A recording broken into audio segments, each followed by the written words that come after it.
भारत में आस्था की कहानियां तो हर कोने में हैं, पर कुछ कहानियां ऐसी होती हैं जो सिर्फ कहानियां नहीं बल्कि करोड़ों लोगों के लिए एक उम्मीद बन जाती हैं। आज हम एक ऐसी ही अद्भुत गाथा को जानेंगे, खाटू श्याम की। ये कहानी है एक योद्धा के सबसे बड़े बलिदान की और एक भगवान के सबसे बड़े वादे की। चलिए इस सफर की शुरुआत करते हैं। तो ये कहानी हमें ले चलती है भारत के दिल राजस्थान में, और यहीं सीकर जिले में बसा है खाटू श्याम जी का वो भव्य मंदिर जो आज करोड़ों लोगों की आस्था का एक बहुत बड़ा केंद्र है। और हाँ, जब हम करोड़ों की बात करते हैं तो ये कोई बढ़ा चढ़ाकर कही गई बात नहीं है। हर साल खासकर फाल्गुन के महीने में लगने वाले लक्खी मेले में यहाँ सचमुच लाखों लोग अपनी मुरादें लेकर आते हैं। ये नज़ारा देखने लायक होता है। पर इतनी गहरी श्रद्धा के पीछे का राज क्या है? कौन है वो देवता जिन्हें लोग प्यार से हारे का सहारा कहते हैं?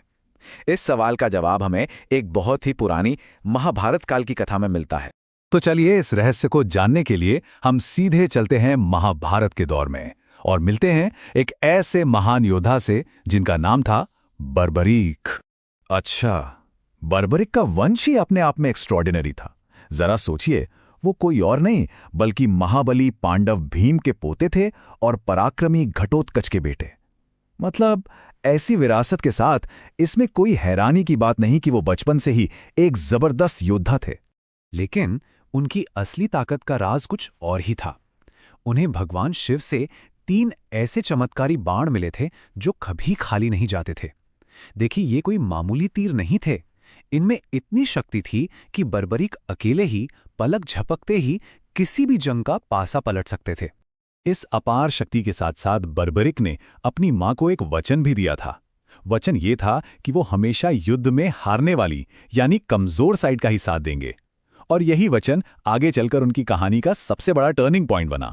तो जैसे ही महाभारत का युद्ध शुरू होने वाला था, बर्बरीक अपने वचन को पूरा करने के लिए कुरुक्षेत्र की ओर निकल पड़े। लेकिन रास्ते में उन्हें मिले भगवान कृष्ण, जो एक ब्राह्मण का रूप धरकर उनकी परीक्षा लेने आए थे। कृष्ण तो सब जानते थे। उन्होंने बर्बरीक के वचन में एक बहुत बड़ी दुविधा देखी। सोचिए, अगर पांडव हारते तो बर्बरीक उनका साथ देते, लेकिन जैसे ही बर्बरीक की मदद से पांडव जीतने लगते तो कौरव कमजोर हो जाते और फिर वचन के मुताबिक बर्बरीक को कौरवों का साथ देना पड़ता। मतलब वो जिस भी तरफ जाते दूसरी तरफ हारने लगती और उन्हें पाला बदलना पड़ता। ये एक ऐसा चक्र था जिसमें आखिर में दोनों सेनाएं खत्म हो जाती, पर युद्ध कोई नहीं जीतता। तो इस धर्म संकट को तोड़ने के लिए और दुनिया को एक महाविनाश से बचाने के लिए कृष्ण ने बर्बरीक से एक ऐसा दान मांगा जिसकी कोई कल्पना भी नहीं कर सकता था। उन्होंने बर्बरीक से दान में उनका शीश यानी उनका सिर मांग लिया। और यहीं पर बर्बरीक की महानता सामने आती है। उन्होंने एक पल भी नहीं सोचा, कोई सवाल नहीं किया और तुरंत अपना शीश दान में देने के लिए तैयार हो गए। ये त्याग और निस्वार्थता की एक मिसाल है जो आज भी हमें हैरान कर देती है। बर्बरीक के इस सबसे बड़े बलिदान को देखकर भगवान कृष्ण बहुत प्रसन्न हुए और उन्होंने बर्बरीक को एक ऐसा वरदान दिया जिसने उन्हें हमेशा हमेशा के लिए अमर बना दिया। कृष्ण का यह वरदान 3 हिस्सों में था। पहला, कि आने वाले कलयुग में दुनिया उनकी पूजा करेगी। दूसरा, उन्हें कृष्ण का अपना एक नाम मिलेगा, श्याम। और तीसरा और सबसे खास, कि वो हमेशा हारे का सहारा बनकर निराश और बेसहारा लोगों की उम्मीद बनेंगे। तो ये तो थी पौराणिक कथा। अब सवाल ये है कि ये कथा एक भव्य मंदिर की सच्चाई में कैसे बदली। तो हुआ ये कि कृष्ण के कहने पर बर्बरी के शीश को खाटू नाम की एक जगह पर पवित्रता के साथ दफना दिया गया, ये जानते हुए कि भविष्य में ये एक महान तीर्थ बनेगा। और फिर सदियों बाद एक चमत्कार हुआ। वही पवित्र शीश एक तालाब में मिला, जिसे आज हम सब श्याम कुंड के नाम से जानते हैं। और बस यही वो जगह थी जहां से मंदिर के निर्माण का सफर शुरू हुआ। देखिए, इस मंदिर का इतिहास भी बहुत लंबा है।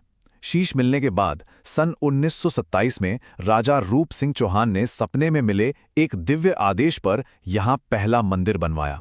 और फिर सालों बाद 1720 में दीवान अभय सिंह ने इसे और भी भव्य रूप दिया, जो आज हमें देखने को मिलता है। आज ये मंदिर सफ़ेद मकराना मार्बल से बना हुआ है और राजस्थानी आर्किटेक्चर का एक शानदार नमूना है। इसकी ऐतिहासिक अहमियत भी है। खासकर 1779 की खाटू की लड़ाई, जिसमें मिली जीत को आज भी बाबा श्याम के आशीर्वाद का ही प्रतीक माना जाता है। पर यह सिर्फ इतिहास की बात नहीं है, ये आस्था आज भी जिंदा है लाखों लोगों के दिलों में। तो चलिए देखते हैं कि आज इस मंदिर से जुड़ी कौन कौन सी परंपराएं निभाई जाती हैं। इनमें से एक सबसे खास परंपरा है निशान यात्रा। इसमें श्रद्धालु सूरजगढ़ से खाटू तक पैदल चलकर आते हैं और बाबा श्याम को एक सफेद झंडा, जिसे निशान कहते हैं, अर्पित करते हैं। सोचिए, ये परंपरा 300 सालों से भी ज्यादा पुरानी है और लोगों की अटूट आस्था को दिखाती है।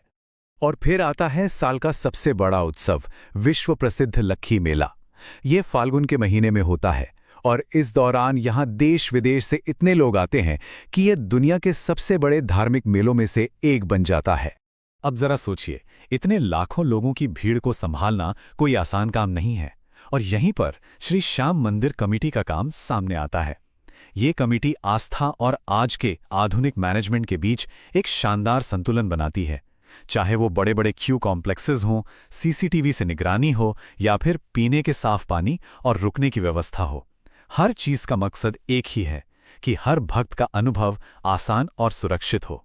तो अंत में हम वापस उसी सवाल पर आते हैं, आखिर कैसे एक योद्धा का वो महान बलिदान सदियों का सफर तय करके आज लाखों हारे हुए और निराश लोगों के लिए उम्मीद की सबसे बड़ी किरण बन गया। शायद इसका जवाब किसी किताब या तर्क में नहीं, बल्कि उन करोड़ों आंखों में है जो आस्था के साथ खाटू